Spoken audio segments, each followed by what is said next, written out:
presidente de la República. Buenos días, jóvenes. ¿Cómo les va? Gusto de verles. Llegado bastante. Ok. Deseo hacer algunos anuncios de cosas positivas con el ánimo de informar también de temas que van avanzando en la agenda y a veces pasan por ahí desapercibidos. Transporte urbano, Metrobús. Debo felicitar la gestión de Metrobús, de su gerente, don Carlos Sánchez Fábrega. Nosotros recibimos, y ustedes les conta, ese sistema de transporte con 585 buses mal entrastados. Hoy día se han adquirido tenemos 893 buses andando. Bien. Y se han adquirido 60 buses más eléctricos con el apoyo y financiamiento de un crédito del BID por $26 millones con el ánimo de ir poco a poco avanzando hacia un transporte urbano que no contamine. Así que ese es un hecho bien importante. La meta es alcanzar una flota total de 1.100 buses y así se estabiliza y equilibra la demanda en horas picos y momentos de flujo altos, ¿no? También aprovecho para hablar de un tema o pedirle a las entidades públicas que tienen que ver con esto. Por favor, trabajen de noche. No empiecen a reventar calles ni a hacer trabajos, y menos ahora en esta temporada que lo que sobra es carro en la calle para estar trabajando en reparaciones del tipo que sean.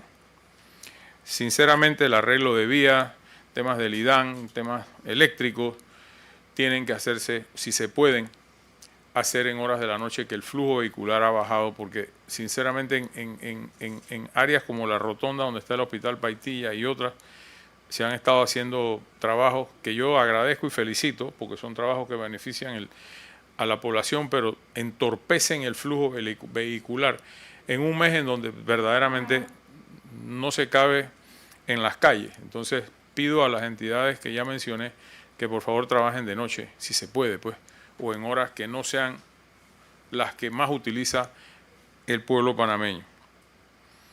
En el día de hoy visitaré la Ciudad de la Salud nuevamente con el ánimo de saludar a los familiares de los 40 niños que se han trasladado ya del anterior hospital de especialidades pediátricas de la Caja de Seguro Social que quedaba en Vía España, que queda pues, en Vía España. Sin duda alguna es un centro de salud de alta especialidad para niños en una instalación de primer nivel, con 4 niveles de hospitalización, 290 camas, 6 quirófanos, áreas de quemado, 20 cubículos de cuidados intensivos, 10 de semi-intensivos y una moderna sala de hemodiálisis que se consolida como un referente regional en esta materia. Espero saludar a los padres, a los niños, que de seguro estarán cómodamente instalados en la nueva sede hospitalaria en la Ciudad de la Salud, y continuar en este proceso en donde el paciente sigue siendo y será primero durante mi gestión, con el ánimo de realizar cirugías complejas, cardíacas, de columna, neurocirugía, poco a poco. Así que felicito la gestión del seguro en cristalizar esta idea que va a ayudar sin duda alguna al país. Igualmente, estamos con el apoyo del seguro y el despacho de la primera dama trabajando en la mora quirúrgica de operaciones de cataratas, que son rondando las 1.000, tengo entendido, con el ánimo de ir también bajando esa mora quirúrgica de una enfermedad o de un padecimiento, yo no sé si decirle enfermedad, pero es un padecimiento, para que la gente pueda ver bien. Así que estamos con el Seguro Social muy comprometidos en eso. Importante un anuncio también de la Dirección General de Ingresos. Como ustedes saben, estamos en un proceso de gestión de cobros efectivos por parte de la DGI, pero se tuvo que imponer ayer una querella por el delito contra la seguridad informática y propiedad intelectual para que se investigue quiénes están detrás de cobros paralelos en adición a la DGI. La DGI es nuestra autoridad tributaria y nadie más puede gestionar cobros de impuestos, tasas, etcétera, por ninguna vía. Le pediré al director de la DGI que haga el anuncio correspondiente para que todos los contribuyentes que están pagando por moratoria o no moratoria tengan contacto de ver cuáles son las direcciones, los correos, las páginas web que tiene la DGI para evitar que vivarachos se metan a robarse la plata de los impuestos, porque eso es al final del camino lo que va a pasar. Así que hago este anuncio para que tengan cuidado y no caigan de incautos en este tema. También turismo, que es una entidad, una actividad que potencia mucho el crecimiento económico. Estamos en un proceso ya de metidos de consolidación de Panamá como hub de congresos y convenciones, con el ánimo de posicionar al país en ese sector que mueve tanta gente, ocupa tantos hoteles y deja mucha plata al país. Panamá será la sede del Blockchain Week, congreso especializado en monedas virtuales, a cubrirse del 22 al 24 de abril del próximo año en el Centro de Convenciones de Panamá, ubicado en la Calzada Amador.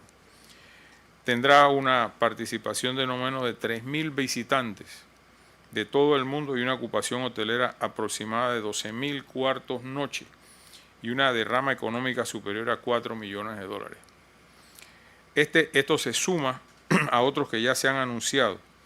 El programa Stopover, que debe movilizar o está movilizando hacia una meta de 148.000 turistas, 32% más que en el 2023, gracias a una campaña del gobierno con Copa a nivel continental, con el ánimo de atraer la mayor cantidad de gente, no solo que pase por nuestro aeropuerto, que está muy bien, sino que se queden en Panamá un par de días, beneficien al turismo local, a las empresas, a los shopping centers, a todos, y podamos tener un stopover al mismo costo del pasaje regular. También, y no menos importante, quiero referirme al tema de la ley del Seguro Social. Sacaron la grabadora. Sin duda alguna, entre los casi 2 meses de conversaciones aquí en la Presidencia de la República y el tránsito de la ley por la Asamblea hasta este momento, se ha extendido por razón de la cantidad de consultas o procesos de consultas que se han llevado a cabo, tanto aquí en la ciudad de Panamá como en casi todas las provincias del interior, que culminó ayer, justo ayer en Darién. Fue una participación bastante reducida, pero bueno, fueron a Darién y consultaron en Darién para cerrar el ciclo. Por los días hábiles que queda diciembre, recuerden que yo puedo controlar vía sesiones extraordinarias hasta el 31 de diciembre. El Ejecutivo no puede, del 1 de enero en adelante, incidir en el debate legislativo. Pero creo importante que los diputados tengan, sobre todo el pleno de la Asamblea, en enero la capacidad de discutir en segundo debate la ley y escuchar ahí las propuestas que correspondan y los cambios que se tengan que hacer, siempre que sean cambios coherentes y, reitero, financieramente sustentables respecto de la propuesta del Ejecutivo, que lo es. Sé que se han estado trabajando propuestas más coherentes de las que hemos venido escuchando y lo celebro mucho. Sin embargo, como también he oído que esto es un capricho mío, no lo es. Yo, como dije antes y he dicho muchas veces, he cumplido, aquí está la ley. No es un capricho. Es una necesidad de la principal institución de seguridad del país y financiera del país, que es la Caja del Seguro Social. No es mi capricho. La Caja del Seguro Social no puede seguir como está. Y para efecto de descartar, que no se va a hacer, pero descartar cualquier posibilidad de que apresuren el paso de aquí al 31 de diciembre para aprobar esta ley, no quiero que la ley lleve el estigma de un madrugonazo. Que entre Navidad y Año Nuevo, la Asamblea de Diputados, más los días libres que hay de aquí en adelante, que inicia hoy, 19 de diciembre, el debate en primero debate ya para lograr su aprobación. Sí aspiro a que los 9 diputados de la comisión dejen aprobado en primer debate el proyecto y que pase al segundo debate donde el Pleno Legislativo tendrá toda la capacidad de discutirla con calma y sin que se interprete que es una decisión del Ejecutivo de tratar de pasar esta ley a tambor batiente. Yo respeto mucho la opinión de la gente. Yo no quiero que mi gobierno se tilde de estar manipulando la agenda legislativa. Yo creo que a todo el país le consta que a pesar de todo lo dicho y hecho, la ley ha llegado al tránsito final en primer debate en cuanto a consulta, debe entrar a un análisis respecto de la votación y pasarla ya en enero, a partir de ahora, ya en segundo debate que entre a la agenda legislativa, que yo espero, y así eso sí se lo solicitaré a la señora presidenta, que el tema de discusión del seguro sea prioritario en la agenda legislativa de enero en adelante. Así nos descartamos todas las maledicencias y todo el tema de que esto será un madrugonazo y que esté todo el mundo pendiente y los radicales viendo a ver dónde es que van a trancar la calle. No es eso. Esta ley es muy importante y amerita que sea tomada en cuenta la inmensa mayoría de las personas y gremios y grupos, como en efecto ha sido, y también que la Asamblea tenga en el Pleno, que es el soberano para decidir leyes, la posibilidad de estudiarla y verla y proponer lo que corresponda. Así que espero y confío que ojalá antes del 15 o hasta el 15 de enero, pero bueno, si se tiene que tomar una semana más, pues se tomará. Yo lo que no quiero es que esta ley sea traumática para nadie y el país tenga a finales del mes de enero ya una ley aprobada de la Caja del Seguro Social que nos desempantane del tema, que le permitan a los ministros y entes técnicos de las 3 entidades al frente dedicarse a trabajar y a mover sus ministerios como corresponda y no estar monotemáticamente metidos en el tema del seguro social. Así que con esto la comisión deberá aprobarla en primer debate ahora y pasarla a segundo debate en enero, ya dentro del ámbito de sesiones ordinarias de la Asamblea, donde el Ejecutivo no tiene ya injerencia alguna. Siempre les informo de Darién, porque las cifras creo que lo ameritan. Culminamos esta semana 38 vuelos de repatriación, dando un total de deportados y expulsados del país en estos vuelos de 1.583 personas. La comparación del año pasado con este año sigue en 41% menos. El año pasado cruzaron la ruta 512.110 personas y en lo que va a diciembre, hoy 19, 300.643. El mes de diciembre, respecto a noviembre, en noviembre fueron 11.144 y diciembre va en 3.289 personas, lo cual, faltando los días que faltan para finalizar el mes, podemos terminar en 3.500, máximo 4.000 personas, lo cual es una baja considerable de los 11.000 del mes pasado. Por supuesto, sigue Venezuela acaparando el 70% y Colombia y Ecuador el 6 y 5%. Pero hay una cifra que la pedí y me inquieta mucho porque guarda relación con un problema social muy grave. 55 personas han fallecido en el 2024 en la ruta del Darién. Eso es mucho. Pero preocupante es que han quedado 180 menores no acompañados a la disposición del CENIAF. Eso es un problema muy serio porque hasta donde tengo entendido son menores de distintas edades, desde chiquitos hasta más grandes. Y esto impone un trabajo especialísimo que espero estén consultando las autoridades y así se los pido con las entidades internacionales que tienen que ver con estos asuntos, porque yo estoy seguro que cada menor no acompañado, como le dicen, tiene en algún lugar de Venezuela o Colombia o Ecuador familia. No creo que llegaron sin tener a nadie que le responda allá en esos países y que debiéramos, por las herramientas tecnológicas de la época, encontrar quiénes son sus familiares para hacer, oye, aquí hay un sobrino, un nieto aquí en Panamá que quedó del tránsito de sus padres que murieron, o el padre que murió, o la madre que murió, con el ánimo de que se hagan cargo del niño. Pero ahorita mismo tenemos en nuestros albergues del CENIAF 180, de acuerdo a la información que me manda el Ministerio de Seguridad.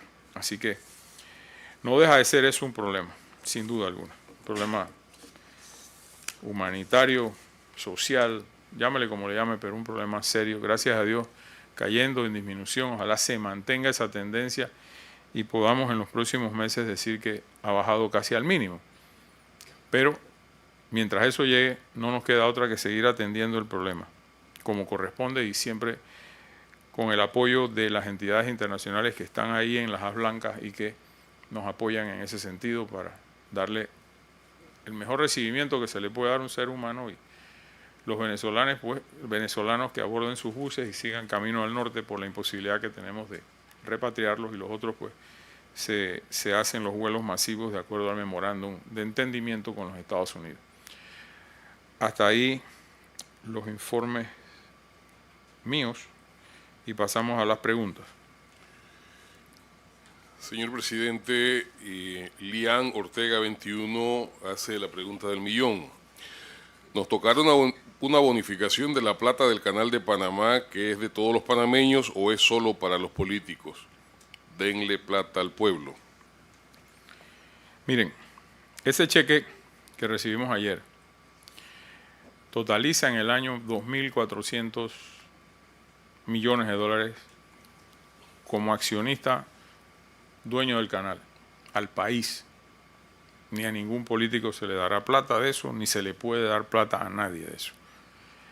Ese dinero contribuye dentro del presupuesto nacional, como es y como debe ser, a los pagos de los programas tipo Primer Empleo, el Espacio del Emprendedor, a todas las ferias de Lima que estamos comprando, sobre todo en esta temporada navideña, al productor panameño productos para vender a buenos precios y baratos a la población. Todo lo que tiene que ver con salud pública, carretera, escuela, esa plata viene a apoyar eso. Esa plata no se queda, se ingresa a la cuenta del Tesoro Nacional y de ahí el órgano ejecutivo dispone lo que corresponde en función del presupuesto de la nación que permea a todos los sectores. Así que esto no va a bolsillo de ningún político ni nadie parecido. Va al bolsillo del pueblo panameño a través de la cuenta única del Tesoro y el presupuesto de la nación. Marta Anino pregunta, ¿en serio que usted va a permitir que la ASEP cobre por el uso del sol en los paneles solares? No habrán impuestos ni al sol ni al aire, que quede bien claro. No podemos estar incentivando esta industria generadora de energía encareciendo los costos al usuario, porque eso es un desincentivo. Ya tenemos generadoras de las tradicionales y estamos con mucha insistencia invitando a que los empresarios del sector energético internacional vean en Panamá un buen lugar para crecer en tema de energía solar así como la energía del viento. Y no es cónsono con esa política castigar ahora a la energía producida por paneles solares en detrimento del costo de la misma. Así que no, eso no va a pasar. Yo creo firmemente en la competencia que debe existir entre las empresas solares y la de las otras para que los precios producto de esa competencia puedan ir bajando más. Así que tranquila que no se va a agravar ni el sol ni el aire. Ángel 24. Señor presidente Mulino, 1. Tenemos que sacar a todos los extranjeros que delinquen del país, tengan o no papeles. Debe crearse una ley o mecanismos para deportar y negar la entrada permanente a todo extranjero que cometa delitos dentro del país. 2. Mitradel Inmigración debe hacer redadas en los comercios buscando extranjeros que están trabajando ilegalmente en el país, le están quitando los trabajos a los panameños. Eso incluye la buhonería. 3. Se debe revisar la ley Faúndes. Hay que sacar a todos esos empleados públicos jubilados y pasados de edad que también le están quitando oportunidad de trabajo a los más jóvenes. Muchas gracias por su atención. Mis mejores deseos durante su gestión y gobierne solo con los que estén mejor preparados. Es una muy buena pregunta, sin duda. Ya se está haciendo un procedimiento de siempre y ahora más intenso en revisar a todas las personas que ilegalmente están en el país. No estoy hablando de Darién, estoy hablando acá, en la ciudad y provincias, con el ánimo precisamente de evitar que usurpen trabajos de nacionales en el sector privado o en el sector de emprendedurismo, en donde también pueden hacerlo solos. No tiene el Estado que regularlo ni que autorizarlo, sino que lo hacen de hecho. La ley Faúndes fue objeto de una interpretación constitucional. Creo que en estas conferencias de prensa lo he mencionado. Y aunque uno llegue a la edad de jubilación, tiene el derecho constitucional y humano de seguir trabajando. O sea, nadie se puede meter en eso. O sea, la Corte lo dijo y no se trata de revisar la ley Faúndes, que fue ya revisada por la Corte en su momento, hace ya bastantes años de eso. Por otro lado, todo lo que le expliqué al inicio es un mecanismo integral de los estamentos migratorios y de Policía Nacional y de los demás para ir limpiando un poco la calle y desplazando del país a personas que ya están aquí pero que tienen prontuarios, que tienen antecedentes penales o que están trabajando ilegalmente. Justo para eso esperamos que el programa de El Emprendedor, del Espacio del Emprendedor, resuelva parcialmente este problema y puedan estas personas o estos jóvenes formalizarse y evitarse un problema de repatriación por estar ilegales en el país. Lo que es con relación a gente con prontuarios penales, no se dejan en el país. Una vez se detecten, se hacen operativos diarios. Tocumen tiene un mecanismo de identificación de todas estas personas y se hace un número importante de devoluciones desde ahí mismo de Tocumen para el país de donde vienen a muchas personas que tienen prontuarios de narcotráfico, asesinato, pedofilia, de todo tipo de delitos. Así que estamos en ello sin que esto tenga que pasar por revisión de ninguna ley. Ya fue un fallo de la Corte que mantiene el derecho humano al trabajo y que vamos a seguir en los operativos migratorios que, como les dije anteriormente, son importantes. Señor presidente, Rubén Córdoba 21 pregunta, ¿desde cuándo y por qué se perdió el respeto hacia nuestros uniformados? Está la gente pesada hoy. Yo no sé, intuyo. Yo creo que en su momento tuvo que ver mucho la utilización política de la vieja Guardia Nacional, de la Fuerza de Defensa, para satisfacer temas políticos, politiqueros si se quiere. Vi reconstruir la fuerza pública en el año 90 y en efecto, en aquel momento, para muchos era impensable que se reconstruyera la policía con exmiembros de la Fuerza de Defensa, pero es que tampoco se podía y lo digo hoy con la misma convicción con que lo dije entonces, improvisar una policía. A todos aquellos que voluntariamente aceptaron reincorporarse a la denominada nueva fuerza pública, se le hizo sus exámenes correspondientes y unos pasaron, otros no, y se comenzó a trabajar muy incipientemente en la policía. De ahí a acá ha habido sus altas y sus bajas. Me correspondió como ministro de Seguridad ayudarlos con un buen salario. Un muchacho recién salido de la academia ganaba $325, una cosa así. No tenían ningún otro apoyo. Y por supuesto nada de logística, uniforme, ni botas, ni motos, ni carros, ni nada de eso. Ese es un tema que definitivamente se tiene que mantener en el tiempo y es costoso. El otro tema es el apoyo moral, que yo trato de transmitirle cuando me los encuentro por ahí, cuando voy a las graduaciones, sea de cadetes o sea de oficiales, con el ánimo de que sientan que tienen un presidente y un gobierno que los respalda dentro de los canales legales y constitucionales que ellos tienen que cumplir, evidentemente. Y como les he dicho, el hecho de que ustedes porten una placa o una pistola en el cinto no los convierte ni en más ni menos ciudadanos que nadie. Pero tiene que haber un respeto de la ciudadanía a la fuerza pública también. Y en gran medida se han cubierto en el tiempo las puñeras con que se agarran, que prácticamente el policía queda que no se sabe, porque si le pega al tipo entonces lo procesan por violación de derechos humanos y todo le cae toda la jauría de gente de alrededor. Es un tema bien complicado que se resuelve impartiéndole moral, apoyo moral desde donde corresponda, buenos equipos, buenos uniformes, buenas botas, con el ánimo de que puedan trabajar bien. No como me pasó a mí antes de llegar a la presidencia, que como me conocen, me paraban por ahí a saludarme y me decían, mire cómo están las botas, mire cómo está mi moto. ¿Usted cree que yo me atrevo a pasar de 40 kilómetros en esa moto para matarme? Yo no voy a corretear a nadie con esa moto. Tengo el mismo pantalón que usted nos dio, que los tengo que teñir o los tengo que surcir, y me enseñaban el pedazo de pantalón con un parche, como le decimos, ¿no?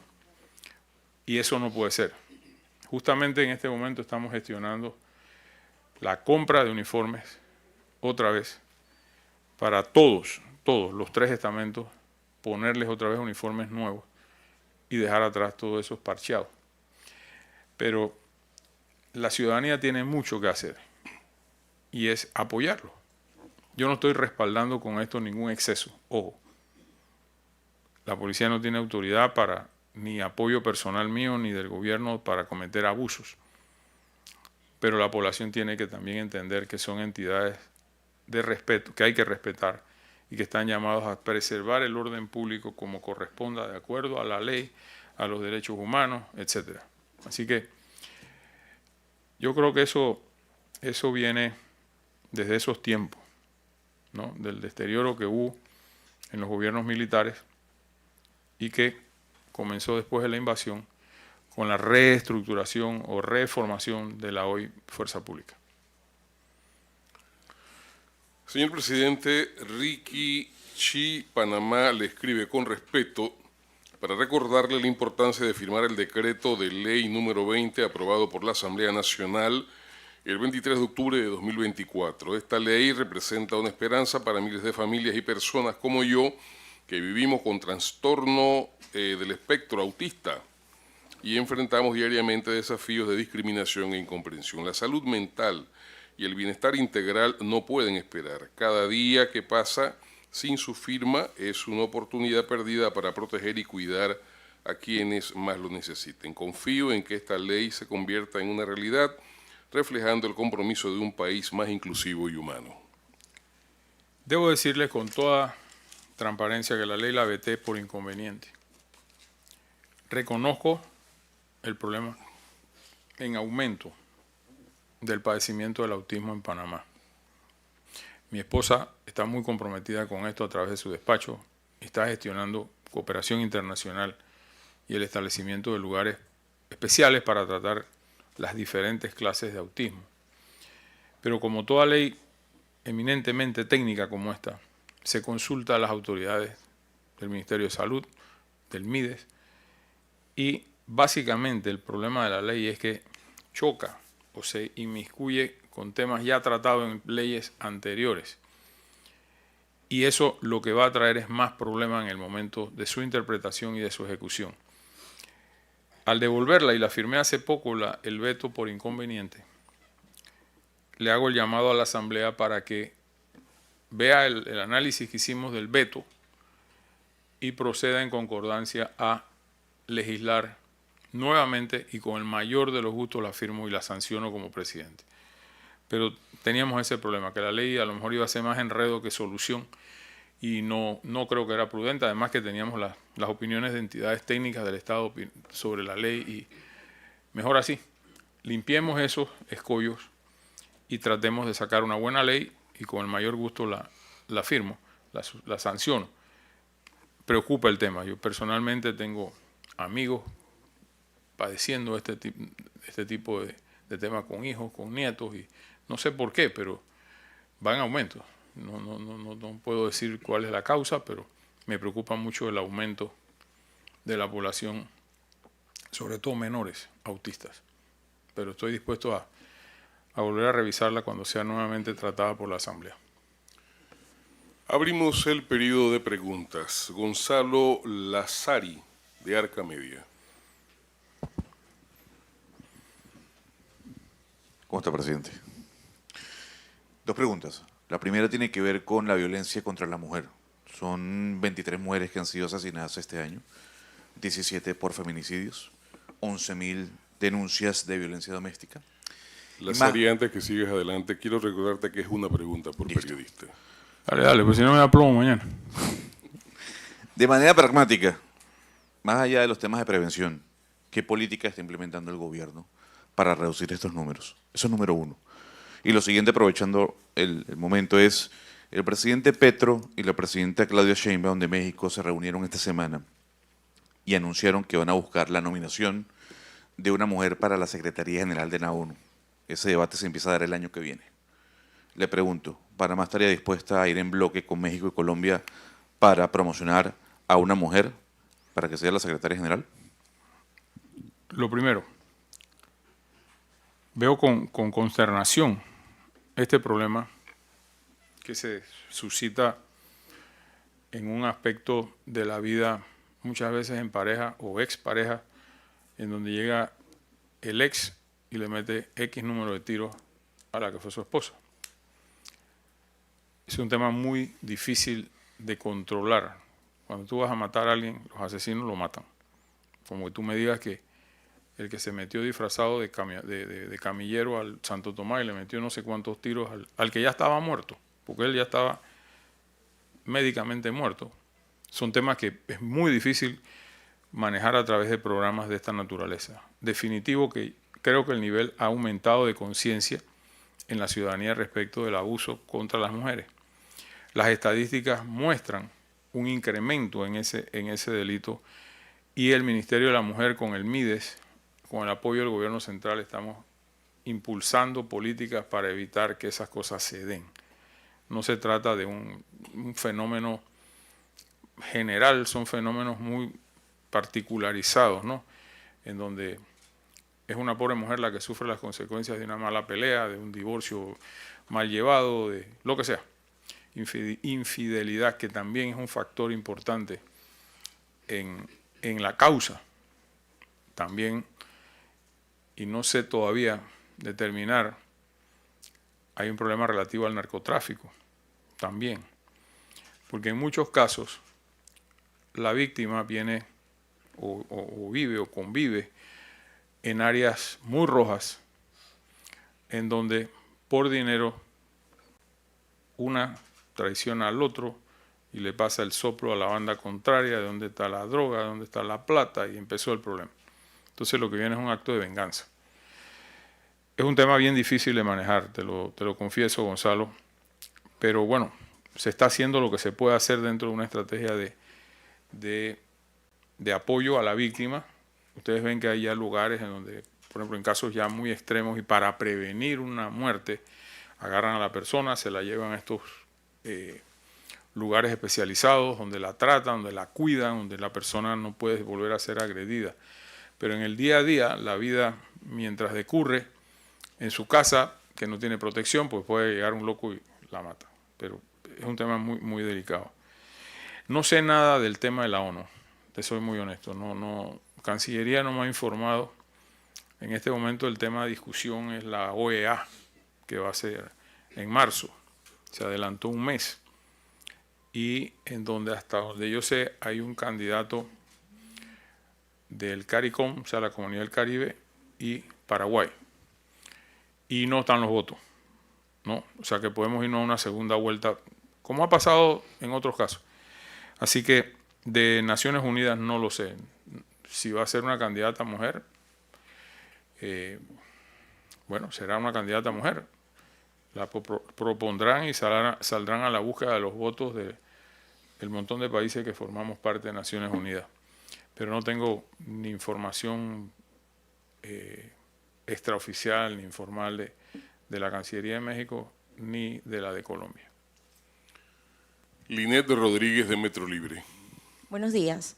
Ya que el tema de las reformas a la Caja de Seguro Social pasa a enero, ¿esto no se afectará en el pago de las jubilaciones y pensiones, ya que si no se aprobaba este año, Bueno, usted había dicho que se afectaría en 2025?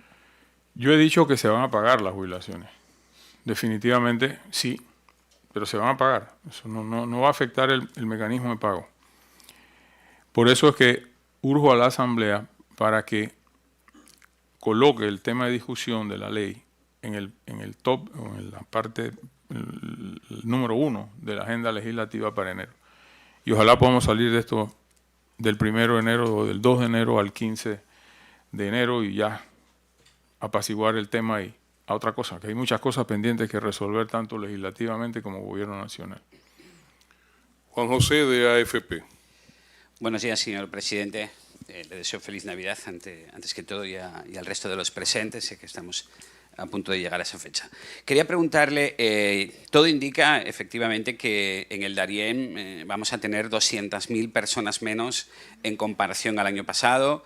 Entonces yo quería preguntarle cuáles son o qué causó este descenso de migrantes por el Darién, pero también le he escuchado quizás que es un poco optimista o que ha dicho que espera que en las próximas semanas, en los próximos meses, este descenso se siga produciendo. Pero, no sé, se va a producir no son dos nuevos presidentes, pero tema Venezuela, tema Trump. No sé cuáles son esas expectativas que maneja usted en las próximas semanas y si cree que efectivamente va a seguir descendiendo el número de personas que vengan por el Darién. Muchas gracias. Gracias a ti. Mira, ese es mi deseo. Hace 3 meses yo veía el descenso mucho menor que ahora. Sin embargo, hay factores que no los digo para desanimar a nadie. Uno, el clima. Ese es un área donde llueve de verdad. Ha hecho innavegables los ríos por donde pasan las canoas estas con refugiados que lo hacen muy peligroso. Otro es el tema del desincentivo que da la repatriación. Con 38 vuelos, rifarte la vida 20, 21 días caminando por ahí para que te agarren y te monten un avión y vas para atrás donde empezaste, yo siento que eso ha sido un factor de disuasión, si se puede mencionar así. Mientras la crisis en Venezuela exista, mira los números, de 209.000 en lo que va del año versus 17.000 o 16.000 de Colombia y Ecuador. Es un mundo de diferencia lo que pasa ahí. Y el tema del desincentivo no opera para los venezolanos porque no los podemos repatriar, porque no tenemos dónde bajarlos en Venezuela. Así que eso va a seguir, yo no siento que eso va a desaparecer. Sí haré todo el esfuerzo político, diplomático en las esferas que corresponden, que lo estamos haciendo, para que cooperen, comprendan este tema. Con la nueva administración de los Estados Unidos, y hago constar que no he hablado con nadie, pero es lo que yo intuyo, lo que se puede lograr. Creo que este es un punto de coincidencia con el presidente Trump, respecto de lo que él ve para su país en la frontera de México. Y ojalá pudiera yo tener la ocasión, más temprano que tarde, de poder tener una conversación con él y poder hablar del tema sin ambaje y hacerle entender que también Lajas Blancas del Darién es otra frontera de los Estados Unidos, porque es para allá donde van, o quieren ir, o quieren llegar. Pero hay que esperar después del 20 de enero para ver por dónde se va a abordar este tema dentro de la nueva política exterior de los Estados Unidos. En lo que a mí respecta, Panamá seguirá trabajando con los Estados Unidos. Yo no creo que esta política del memorándum de entendimiento firmado el 1 de julio con mi administración cambie en la administración Trump. No siento que debe ser, que eso va a pasar, no lo creo. Pero igualmente me da el pie de entrada para poder conversar con él o con las autoridades correspondientes migratorias y de seguridad que él designe para poder manejar este tema. Es lo más que te puedo decir en este momento. Nicomedes Frías, Agencia de Noticias Panamá. Buenos días, señor presidente. Quisiera saber si hay alguna decisión en cuanto al tema de la OMC entre Panamá y Costa Rica y si vamos a apelar o cuál es el siguiente paso que tiene pensado este gobierno en ese tema. Por favor, gracias. He conversado con el ministro de Comercio.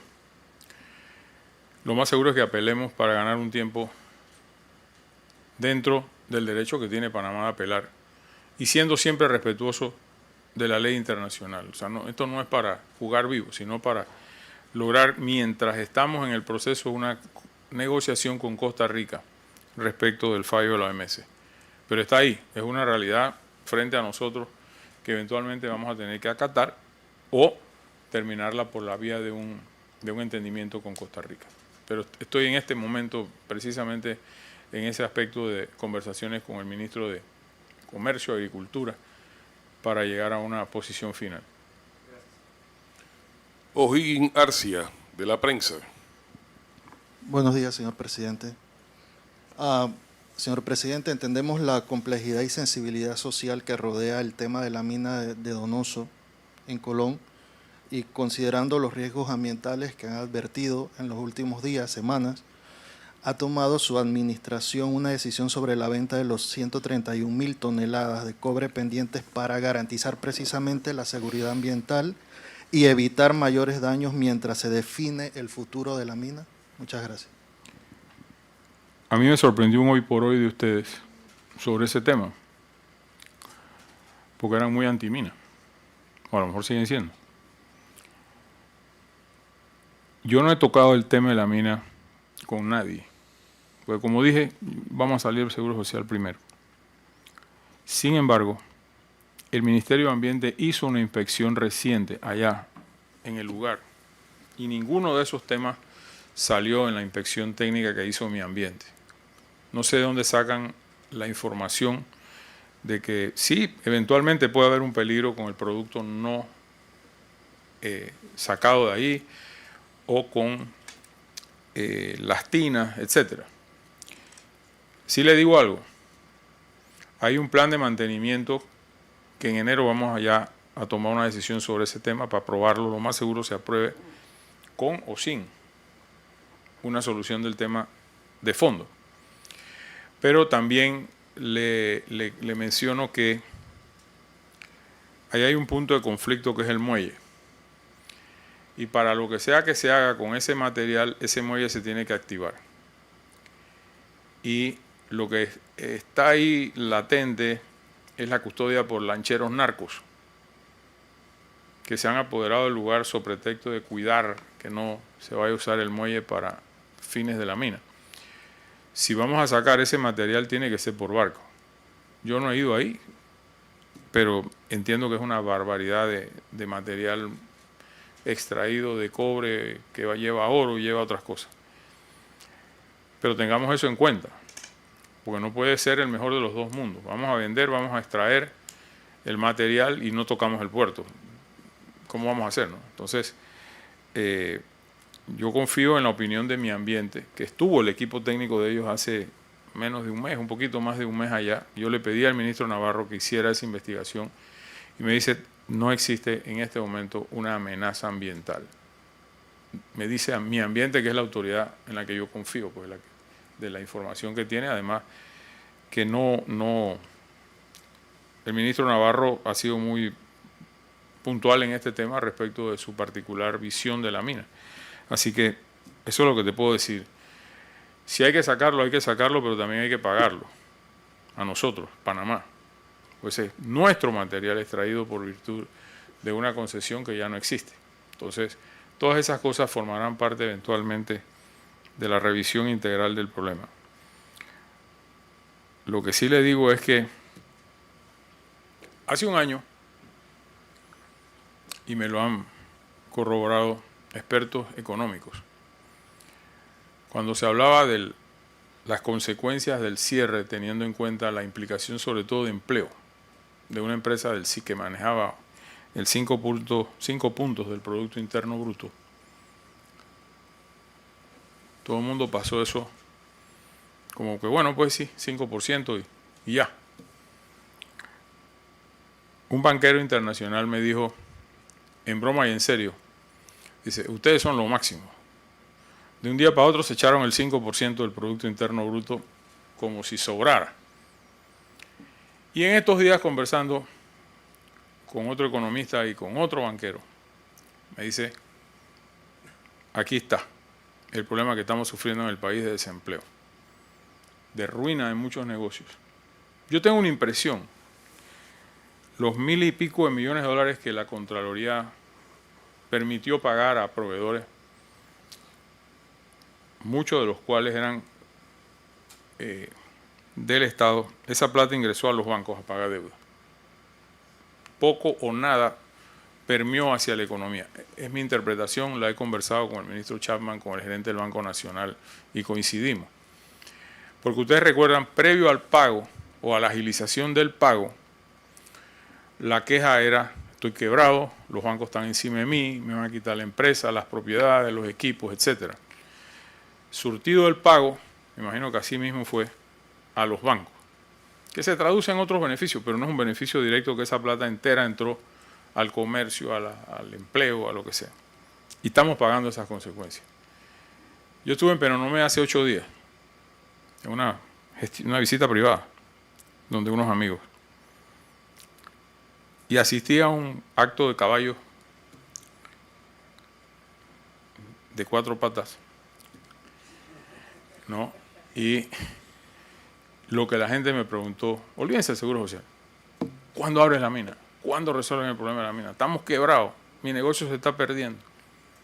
Los restaurantes del área comercial nueva de Penonomé, pasando problemas serios de flujo, de comida, de pasajeros, de personas que iban antes cuando tenían dinero a comer a Jimmy's, a Kentucky, a las distintas franquicias y restaurantes que hay ahí. No hablar nada de los hoteleros, ni de la gente que invirtió en viviendas y que también están pasando el Niágara en bicicleta, ciertamente. Así que son temas que vamos a abordar. Reitero, yo no he tenido contacto con nadie a propósito, no es que no me interese el tema, yo he dicho que el segundo tema después del Seguro Social viene el tema minero. Creo que es una obligación como país definir qué vamos a hacer con eso. Que a propósito, no tengo yo nada que ver con lo que ahí pasó, pero lo heredé como he heredado muchos problemas, muchas obras sin terminar, muchas deudas que pagar, que estamos pagando viejas de muchos años y que estamos tratando de limpiar la casa responsablemente, porque también sé que es una canallada tener a tanta gente guindando de la brocha cuando podemos ayudar en ciertos pagos. Pero te digo, yo aspiro a, en febrero, poder comenzar a trabajar esto, salido del tema del Seguro Social. Esmundo Antedolfi de La Verdad. Muy buen día, señor presidente. ¿Cuál es el estatus del proceso de la adquisición de las laptops para los estudiantes de las escuelas oficiales? Eso fue objetado por el Consejo de Gabinete. ¿Cuál es su opinión personal acerca de esta contratación? La ministra anunció en estos días que tienen un nuevo modelo de compra similar al que utiliza el Canal de Panamá. ¿Este proceso podría transitar por esta vía? ¿Va la compra o no va la compra? En primer lugar, no fue objetado, fue pospuesto en la discusión del Consejo de Gabinete porque conmigo a la cabeza, yo pensé que era la compra del aparatito. No, es todo un programa detrás del uso de la bendita laptop que involucra una serie de cosas técnicas, accesos a informaciones, accesos a otros esquemas que el estudiante y los profesores van a poder hacer con la laptop. Pero no es un proyecto de comprar X número de laptops a tanto cada una y ese no. Es un proyecto pensado por empresas que se dedican a este tipo de cosas. Eso no se ha negado. Está en proceso para ser vuelto a tratar con la debida información. Yo tengo que hablar con la ministra porque no conozco, les digo honestamente, el proceso de diseño de un mecanismo de compra ajeno al que ya tiene el Estado, que no es perfecto, ni cerca, pero es el que hay, pues, el que hay. Panamá compra desde hace muchos años, para ver de qué se trata. Creo, salvo mejor criterio, que estoy dispuesto, por supuesto, y abierto a recibirlo, de que eso tiene que pasar por Consejo de Gabinete y de pronto una ley. Porque si no, imagínate, si cada ministerio inventa su mecanismo de compra, esto va a ser un carnaval de compras y un desastre administrativo en el fondo. Así que no está parado el tema, se va a discutir nuevamente a petición del Consejo de Gabinete luego de recibir las explicaciones de la ministra en función del tema integralmente. No es, ojo, esto no es la compra de una computadora a tanto, o si es $20 más o $20 menos de lo que dice Panamá compra, no. Es todo un sistema detrás del uso de la computadora para beneficio del estudiantado. Y los maestros o profesores, pues, que van a tener también su maquinita. Así que eso es lo que te puedo decir. No conozco el otro aspecto. Ahmed Pérez, de Telemetro. Buen día, presidente. Hola, Presidente, recientemente el ministro de la Presidencia emitió una nota a todas las entidades del Estado para solicitarles que se suspendieran todas las fiestas de Navidad, entrega de bonos y demás, principalmente con recursos del Estado. Sin embargo, vimos que ETESA hizo la fiesta amparado en el sindicato de la entidad. ¿Qué opinión tiene usted? En una convención colectiva. Así como la de Tocumen hay que darle jamones. Eso es una convención colectiva, es un acuerdo entre partes que mal puede el Ejecutivo decir no se haga la fiesta, si está pactado en una de las condiciones de trabajo de los funcionarios, ¿no? Eso no podemos incidir en ello. En otro tipo de cosas, y lo anticipo, hoy vamos a tener un brindis de mi despacho pagado por nosotros mismos, para que no digan que el presidente se tiró un carnaval, que no va a ser una cena con las personas que veo todos los días y que tendremos una cena en un hotel esta noche a las 6:30. No están cordialmente invitados porque no alcanza para tanto, ¿no? Así que el Ejecutivo no está patrocinando, ¿cómo se llama? Este tipo de eventos bajo ningún pretexto. Estas empresas, Tocumen, y quizás habrá otras, ENA, o tendrán en su convención colectiva con los trabajadores este tipo de beneficios que yo no puedo parar. Es más, hablé esta mañana temprano con el director del IMI, vamos a hacer una feria por aquí cerca para que se beneficien todas las personas del área, presidencia y no presidencia, que tengan acceso a una feria libre y puedan comprar a buenos precios, a los mismos buenos precios que está comprando el resto del país, sus jamones, sus bolsas con arroz, con guandú, etcétera. Juan Cajar, de La Estrella de Panamá. Buenos días, presidente. Hace algunas semanas la Codeco alertó a la AMP sobre posibles prácticas monopolísticas en servicios portuarios, concretamente en el despacho de combustible a cruceros y el caso de la empresa Monjasa. ¿Su gobierno ha tomado alguna medida al respecto? Y sé que solamente es una sola pregunta, pero la siguiente es una pregunta con relevancia histórica. Mañana se cumplen 35 años de la invasión de los Estados Unidos a Panamá. La CIDH reconoció que Estados Unidos cometió violaciones de derechos humanos en Panamá durante esta intervención, pero hasta ahora ningún gobierno ha tenido quizás la valentía de repente de solicitarle a los Estados Unidos reparaciones o un perdón al respecto. ¿Su administración estaría dispuesta a exigirle a Estados Unidos perdón por la invasión? Gracias. La primera pregunta, la MP está trabajando en ello. Se han hecho cancelaciones de licencias a empresas vinculadas con el tema búnker, que están, entiendo, porque le pregunté el día del gabinete al director de la MP, al administrador de la MP, sobre este tema, y hay procesos legales en respeto al debido proceso de cada parte afectada, así como la cancelación, entiendo, de algunos buques. Pero como eso está por decidir, yo prefiero no emitir un criterio personal, porque para eso está el proceso, justamente, ¿no? Que se defiendan como corresponda y bueno, que se decida en derecho lo que debe hacerse. Evidentemente que es un tema complicado, que se prestó para mucho abuso, pero ahí está, por definirse dentro del programa de la AMP. Yo no sé si me alegro o no de la pregunta del 20 de diciembre. ¿Qué hubiera pasado si no se termina la dictadura? Yo estaba ahí, como le comentaba ayer a algunos amigos, del otro lado, durante todo ese tiempo. Se hicieron las advertencias en su momento. No había medios. Muchos de ustedes yo creo que no habían nacido. No había medios de comunicación, salvo la Estrella de Panamá y los canales que estaban censurados. Uno era de la Fuerza de Defensa, que era TVN, y Canal 4 tenía censura, y creo que la prensa del periódico estaba cerrada, destruida, y todos los otros periódicos más chicos, El Siglo, El Ya, estaban cerrados, y bueno, y los periódicos de ERSA, que eran los defensores de la dictadura. Se hizo la advertencia después de las elecciones de mayo del 89 de lo que podía pasar si seguíamos como país tentando al diablo. El doctor Ricardo Arias Calderón, en actitud que la historia debe reconocerle, por lo menos lo reconozco yo, era el más puntual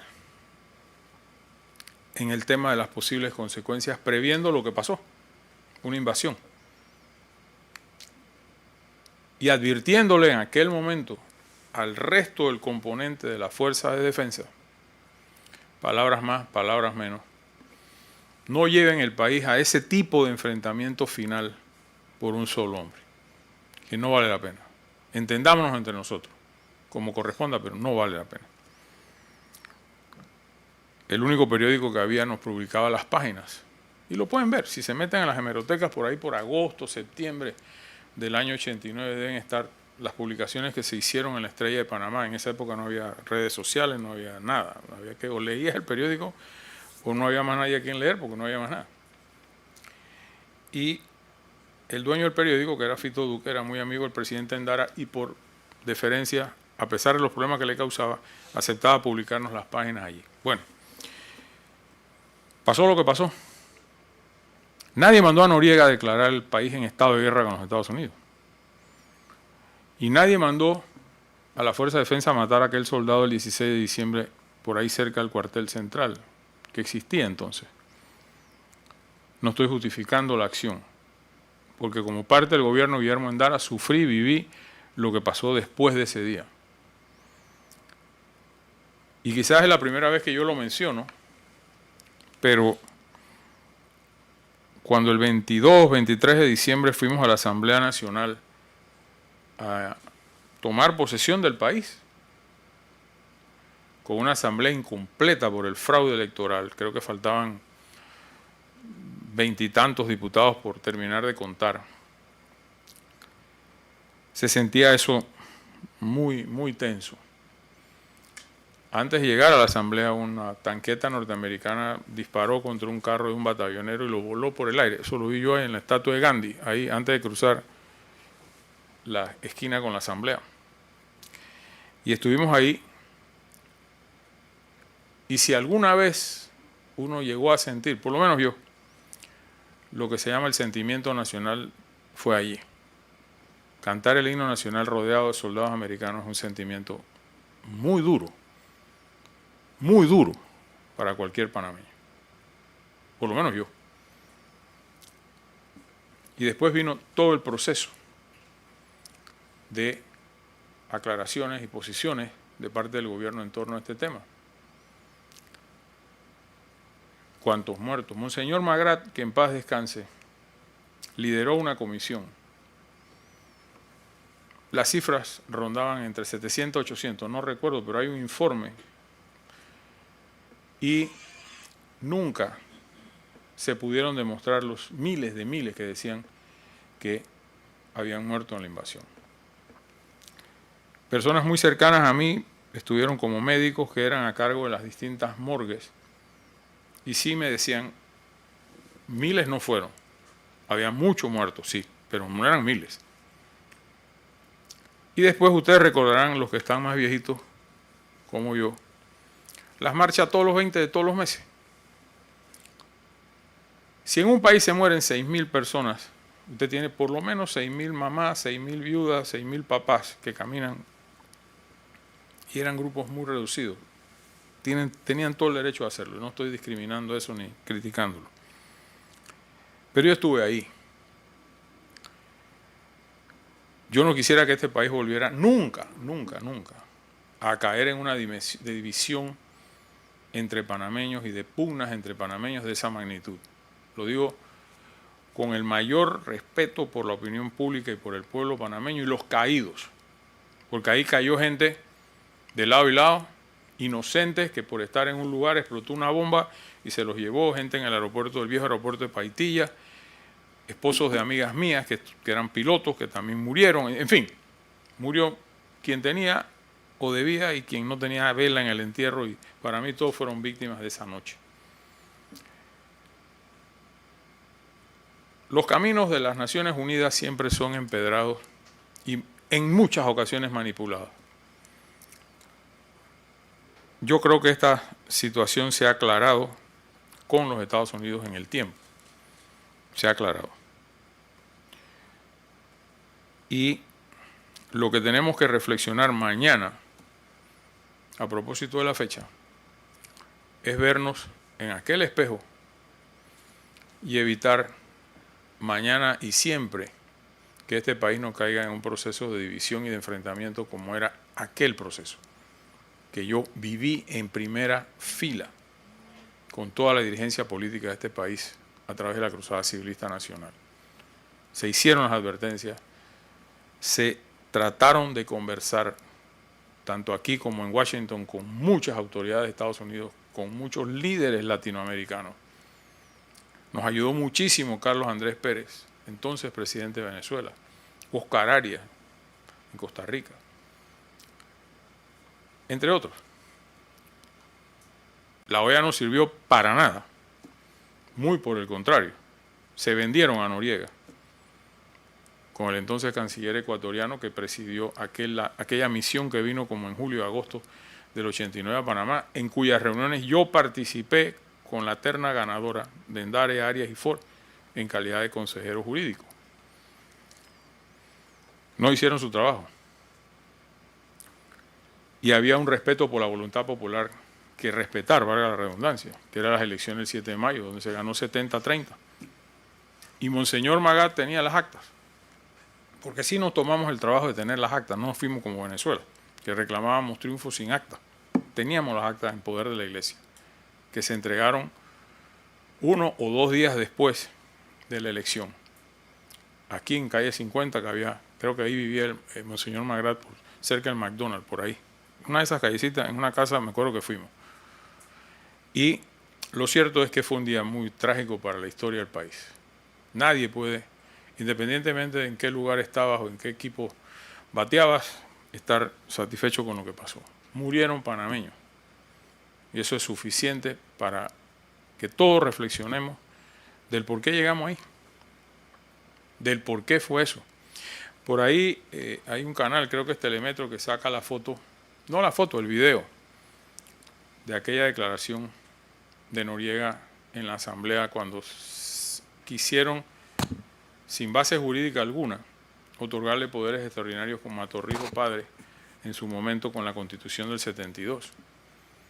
habiendo fenecido el traumático periodo constitucional que empezó en 1984 y que siempre se advirtió, el 1 de septiembre del 89 no habrá gobierno. Bueno, se inventaron uno y resucitaron 505 representantes que no existían y le dieron a Noriega todos los poderes, el machete y la declaratoria de estado de guerra con los Estados Unidos. El resto fue historia. Yo esta mañana, y siempre me acuerdo, disculpen la perorata, yo llegué a mi oficina y veo el periódico La Estrella, el único que había. Siempre lo compraba, lo tenía en mi escritorio. Y vi a Noriega en Colón, saliendo de los puertos, con todo el Estado Mayor montándose un bus y habían unos helicópteros gringos volando y le hice un gesto con la mano que ustedes saben cuál es. En la noche todo se derrumbó. Y después tuve testimonio de personas como el nuncio apostólico, como sacerdotes como el difunto padre Villanueva, y escoltas personales míos, que eran del Batallón 2000, y que vivieron todo eso. La búsqueda de Noriega en un carro de la Anunciatura que se quedó sin gasolina, en medio de las tanquetas y de los disparos. El carro de la Anunciatura se quedó sin gasolina para ir a buscar a Noriega, entre otras cosas.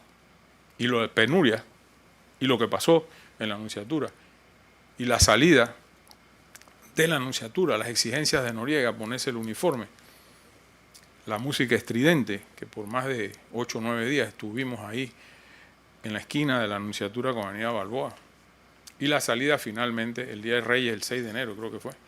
3 de enero. 3 de enero. 3 de enero. Del patio de lo que era entonces el Colegio San Agustín, que hoy hay un mall ahí. Así que yo no le deseo eso, experimentarlo ni vivirlo a ningún panameño de las nuevas generaciones. Fue muy duro, muy traumático. Pero pasamos por ahí, por eso digo yo, un día mañana de profunda reflexión, por lo menos para mí, lo será. La conferencia ha terminado, estimados amigos. No puedo Gracias, señor terminar presidente. sin desearles a todos que tengan una bonita Navidad. Si se portaron bien, que el Niño Dios les traiga lo que han pedido, y si no, pues a llorar a otro lado. Los veo antes que acabe el año, el próximo jueves, sí, tenemos trabajo el otro jueves.